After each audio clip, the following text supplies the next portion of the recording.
What we have here is a model that explains how transistors work. First, I'll explain how to use it, and then later, I'll explain how to build your own. Okay, so how does this actually explain how transistors work? Well, we start with an input and an output. The current is initially going to be flowing from the input and trying to get towards the output, but it will be stopped by this gate. The current is going to be represented by these black beams. As we let the current fall from input towards the output, it'll start to go, but then it'll be stopped by this gate midway through. Okay, so how do we actually get the current to flow past this gate? Well, if we apply a little bit of current from the side, it can push the gate over, opening up the gate, and now letting a little bit of current flow from the gate side, which causes a lot more current to flow from the input side. And this explains how transistors can work as amplifiers. That we started with just a small amount of current coming in from the gate, but a large amount of current can flow through the output. Okay, so let's actually get started with building this. First, let's just clear up all of the materials that we have so that we have a nice, clean surface to work with.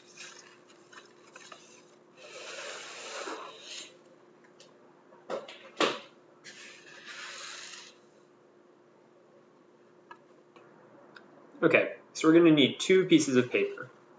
The first one is the main design for the transistor, and then the second one is going to be the gate. Let's worry about the gate second, though.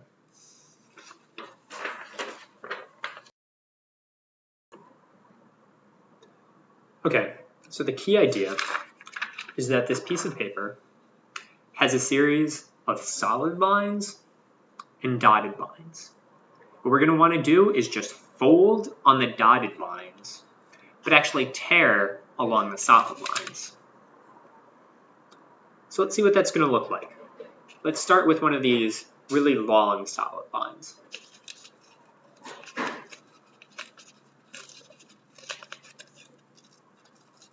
It's going to be important that you start slowly the first time that you do this, so that you don't tear too far.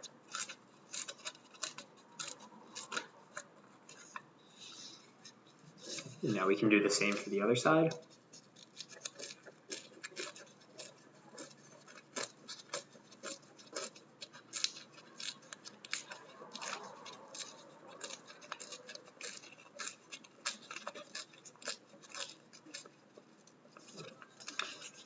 And again.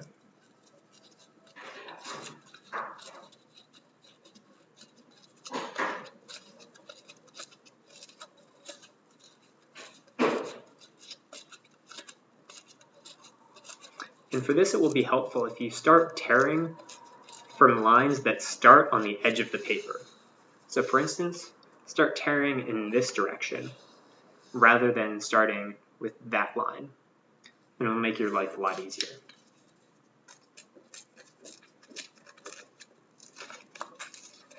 It doesn't matter if you're perfect as you tear along these lines, but you want to be as close as you can get.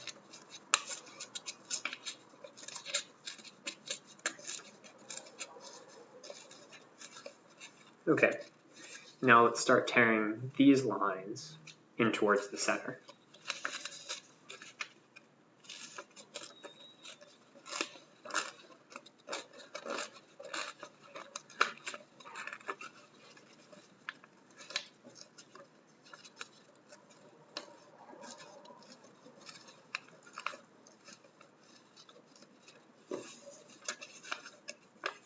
And you'll notice a pattern with what we're doing. Every time we tear or fold something, we always want to be folding it up, not down.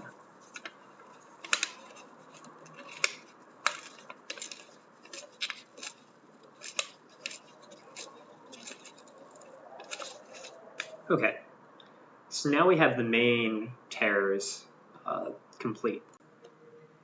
The next set of tears that we're going to need to do are a bit more difficult.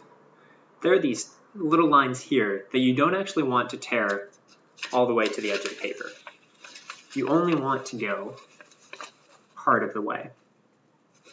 Okay, so my recommendation here is to start trying to tear it farther away from the edge, so where my thumb is. And then from there, go towards the edge. Starting down here will help you avoid tearing all the way to the edge, which is too far, and will make it difficult to build your transistor. Okay, so let's try this. By putting your two thumbs together, and by pushing through with one of your nails, you can get the tear started. And then you just slowly work your way up the line. Okay, and now we're going to do that for the other three. Remember, start far away from the edge, using your thumb to get through, and then slowly work your way up. Remember, you don't want to tear all the way to this edge. You only want it to go where the line was originally drawn.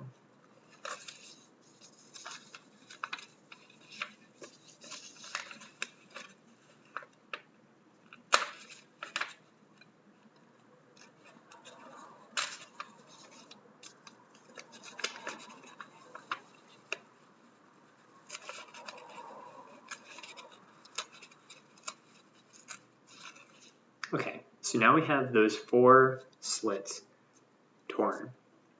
At this point, we've finished tearing everything that we need to do. The rest is just going to be folding.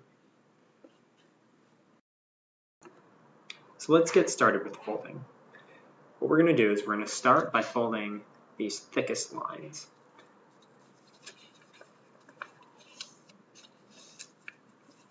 This is going to create the main channel of the transistor. This is going to create the place that the beads start at the input and go towards the output.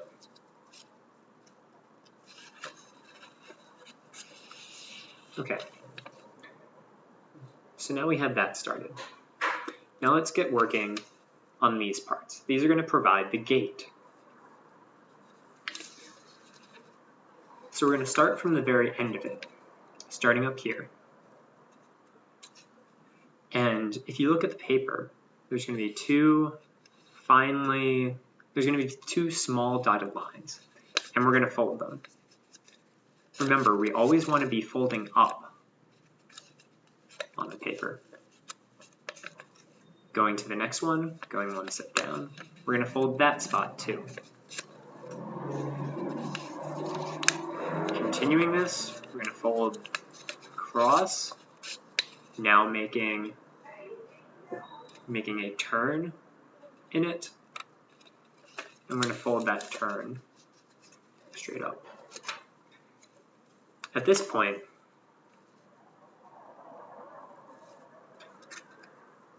we're going to take this flap that we have here, fold it over, and using those little flaps that you tore earlier, you're going to take the point and you're going to stick the point through that gap. That'll help this part of the transistor stay standing up. And now we're going to do that for the next 3, doing the exact same process.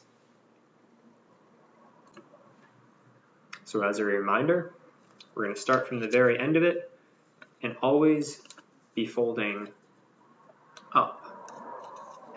You never want to be folding down towards the table.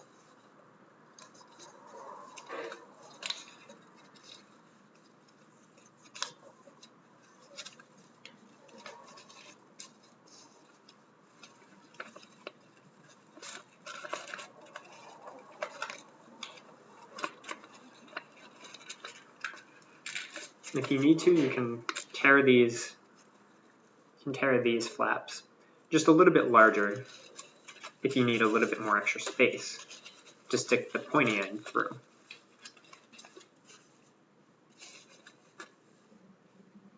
Okay.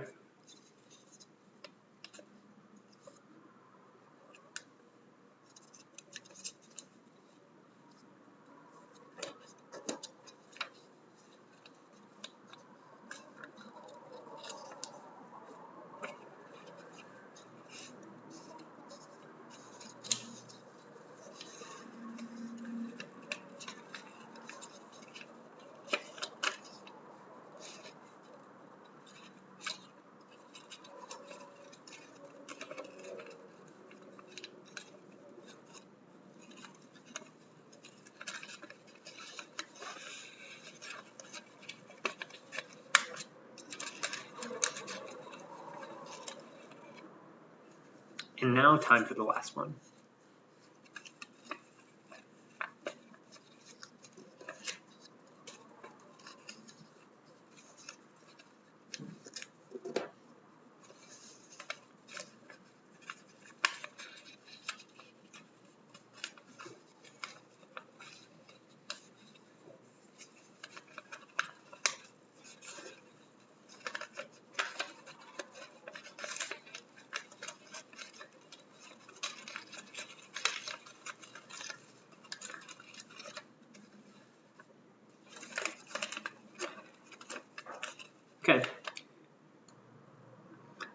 Okay, good. Now we have the main part of our transistor. We have the input, the channel going down to the output, and we have a place where we can put our gate. But currently, we don't have the gate. So that's what we're going to need to make next. Okay, so let's put this part to the side for now. Okay, for the gate mechanism, this is the piece of paper that you're going to need. On one half, we have the design. Let me just have some blank space on the other side. So let's first by separating those two parts by cutting or tearing along this black line going down. So what I found the easiest way to do that is to just turn it over and fold until you see that black solid line and just crease it all the way across. Use your nails to make sure that you have a really nice cut. Now what you can do is by starting at the top, you can just tear it a tiny bit with your fingers and then do the rest with your hands, just by pulling apart the two pieces of paper. You can tear it the same way that we did for the main part of the transistor, but this way is just a little bit faster.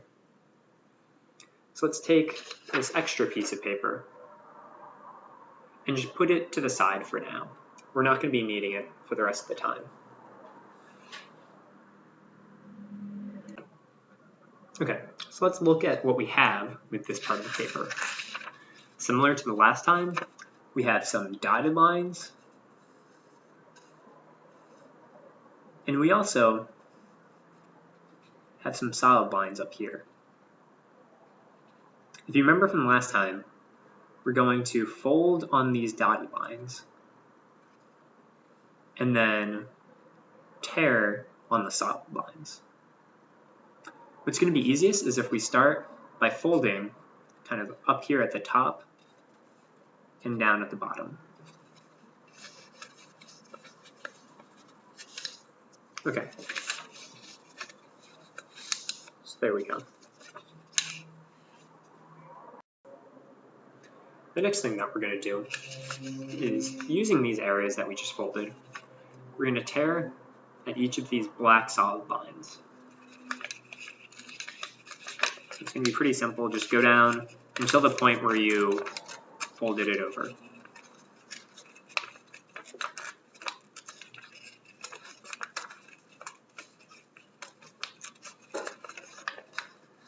Okay, so you should have pieces kind of like that. We're going to do the same thing on the other side.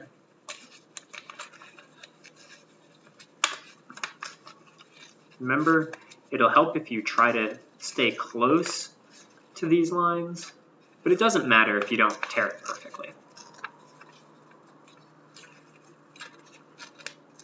Okay, so now we have these tabs on both the top and on the bottom.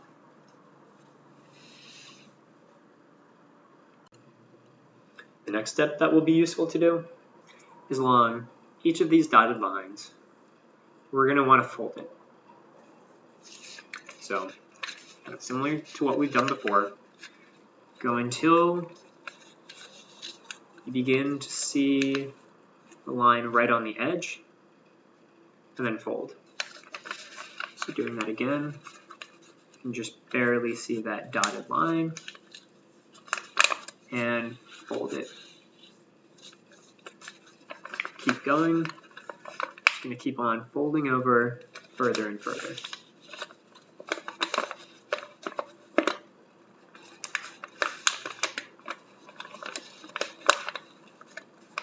Okay. And one last fold.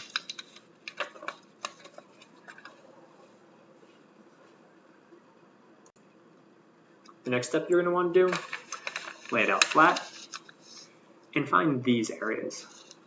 Find these areas that have two solid lines going in towards the rest of the piece of the paper. And we're just going to tear along those solid lines.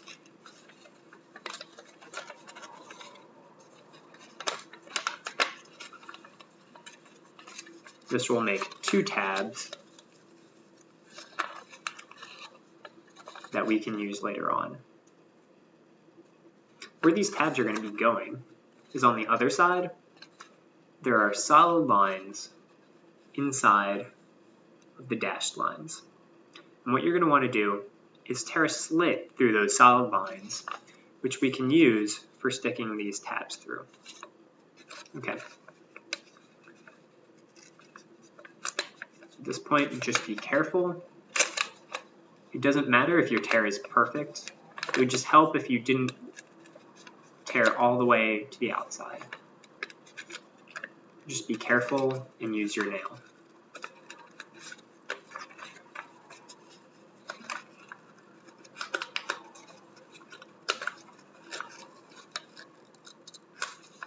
Okay. Okay. So let's make sure we know what we're going to be doing with this. Ultimately, the part that we want to make looks like this. Basically, each of these long, skinny parts is going to be a side of this box. These tabs at the top and bottom are going to be kind of the end of the box, just all folded over on top of each other. There's going to be a set of each on both sides. These little tabs that we have that can be used for that we have torn out are going to be going through these slits. And that's good, and that's going to help hold the box together. So what you see here is we have one of the tabs. Okay, let's actually put that together now.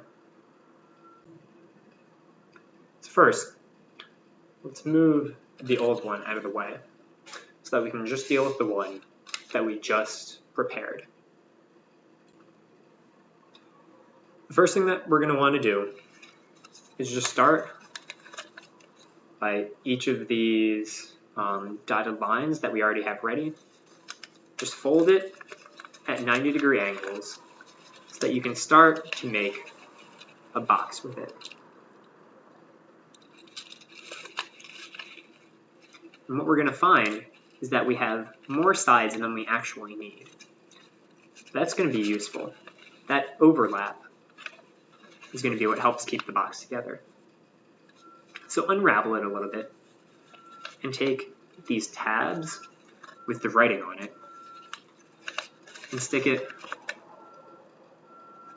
through the slits that we made earlier on.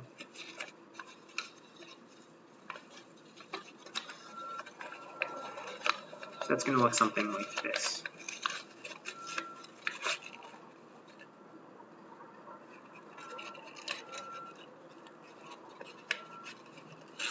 It doesn't matter if your box doesn't actually look like a box yet. We can fix that later once we already have these tabs pulled through.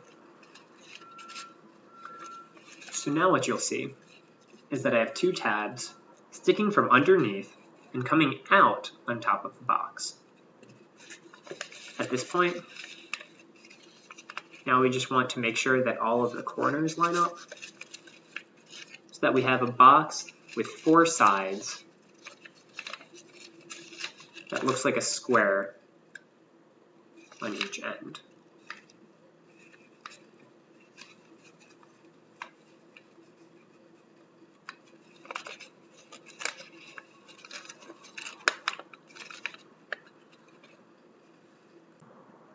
So we're almost there, we're almost done.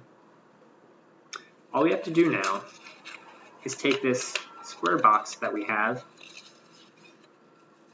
and give it caps on the end. Using all of these tabs that we made earlier, you just fold it over and fold it in. You don't need to do anything special with it. You don't need to make sure that they stay in place.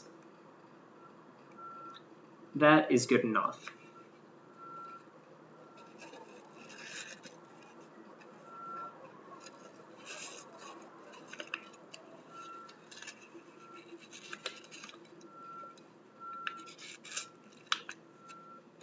And now we're done. We more or less have our working gate. You can see that it has this box kind of shape with caps on the end. That's exactly what we want.